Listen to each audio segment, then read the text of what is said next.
बोले गेंद कहाँ से मिलेगी? भगवान ने कहा कि श्री रामा नाम का जो हमारा मित्र है उसके पास गेंद है। लोगों ने कहा भाई श्री रामा अपनी गेंद खेलने के लिए दे दो। बोले नहीं, हम अपनी गेंद नहीं देंगे। भगवान ने कहा मित्र दे दो, खेलने के लिए तो गेंद होती है, तुम उसको क्यों नहीं दे रहे हो? उसने कहा कि तुम न जाने कहाँ फेंक दोगी हमारी गेंद। अभी नहीं हम बनवा के लाए हैं। बोले भाई ऐसा नहीं है, अगर हम इधर उधर कर देंगे तो हम तुमको दूसरी गेंद दे देंगे। बोले नहीं, अगर हमारी गेंद इधर उधर गई तो हम तुमसे वही गेंद मांग लेंगे। भगवान ने कहा तुम दे तो दो। तो बड़ी कठिनाई से उसने अपनी गेंद दी। अब गेंद लेके भगवान खेलने लगे। अब गेंद फेंकते थे और दूसरा ग्वाल उसको पकड़ने जाता था। खेलते खेलते उन्होंने उठाई गेंद और काली हृदय में फेंक दी। अब सुदामा ने आके फेंट पकड़ी, हम दे नहीं रहे थे, तुमने हमारी गेंद क्यों फेंकी? तो भगवान ने कहा हाँ कि भाई ऐसा है, जरा सोच समझ के बात करो, हम कौन है और तुम कौन हो? हम ईश्वर हैं, तुम जीव हो, तो हमारे सामने इज्जत करते हो? बोले हम कुछ नहीं जानते, तुम भी ग्वाल हम भी ग्वाल, हमारी तुम्हारी जाति एक ही है। हाँ हो सकता है तुम्हारे पास गईयाँ कुछ ज़्यादा हों, हमारे पास कम हो, तो तुम ईश्वर थोड़ी हो गए। खेलन में को काको गोसैया, न्यारी करो हरि आपुनी गैया। खेलने में कोई किसी का स्वामी नहीं होता है, सब बराबर के होते हैं। और अगर तुमने गेंद नहीं दी तो हम कल से अपनी गाय अलग कर लेंगे। भगवान ने कहा ठीक है भाई, हम जाते हैं, काली हृदय में है, कूद कर तुम्हारी गेंद ढूंढ के लाएंगे। तो वहाँ एक वृक्ष था कदम्ब का, उस कदम्ब की शाखा पर भगवान चढ़ने लगे कूदने के लिए। तो सब गोपाल बाल कहने लगे कन्हैया अरे मत जा मत जा, गेंद तो खूब फिर मिल जाएगी, तू कहाँ से मिलेगा, तू जमुना जी में मत जा, ये बड़ा जहरीला सरोवर है। तो भगवान ने कहा ठीक है, जब तुम कहते तो हम लौट आते। तो लौट के आए तो फिर फेंट पकड़ी कि तुम झूठ बोलते हो, तुमको ढूंढना नहीं था, केवल हमारी बात, हमारी परीक्षा लेनी थी। तो भगवान फिर चढ़े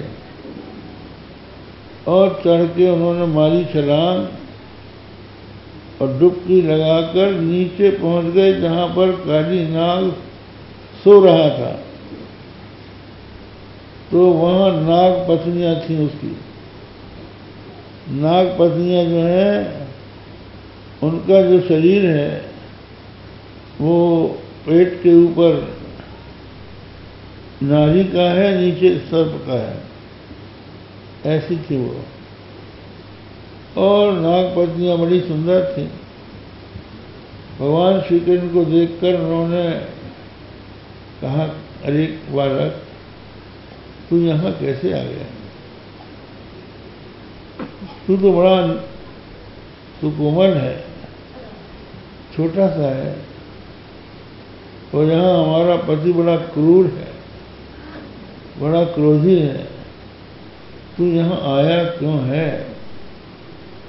क्या तेरी माँ तुझ पर नाराज हो गई क्या तेरी स्त्री तुझसे रिसा गई? तू यहाँ क्यों मरने आया है? बोले हम तुम्हारे पति को नाचने आए हैं। उठाओ उसको। बोले हम तो ऐसा नहीं करें, वो उठेगा तो तुमको काट खाएगा। तुमको जो कुछ करना हो स्वयं करो, हम नहीं छुएंगे। तो भगवान ने मारी लात उसके फन पर और वो फुफकार के उठा। और इधर क्या हुआ कि जब भगवान यमुना के हृदय में कूद पड़े तो ब्रज में उत्पात होने लगे। जहाँ पर नंदादि गोप थे, गोपियाँ थीं, वहाँ अपशकुन होने लगे। तो उनके मन में शंका हो गई कि कृष्ण आज बिना बलदेव के चराने गया है, कहीं कोई दैत्य आकर मार न डाला हो। ये अरिष्ट क्यों दिखाई पड़ रहे हैं? प्रेमानिष्ट शंकी। प्रेम का स्वभाव है वो अनिष्ट की शंका करता है। जिससे अपना प्रेम होता है उसके संबंध में वो भयभीत रहता है कि कहीं इसका अनर्थ, इसका कोई अनिष्ट न हो जाए। तो वैसे तो भगवान की महिमा वो लोग जानते थे।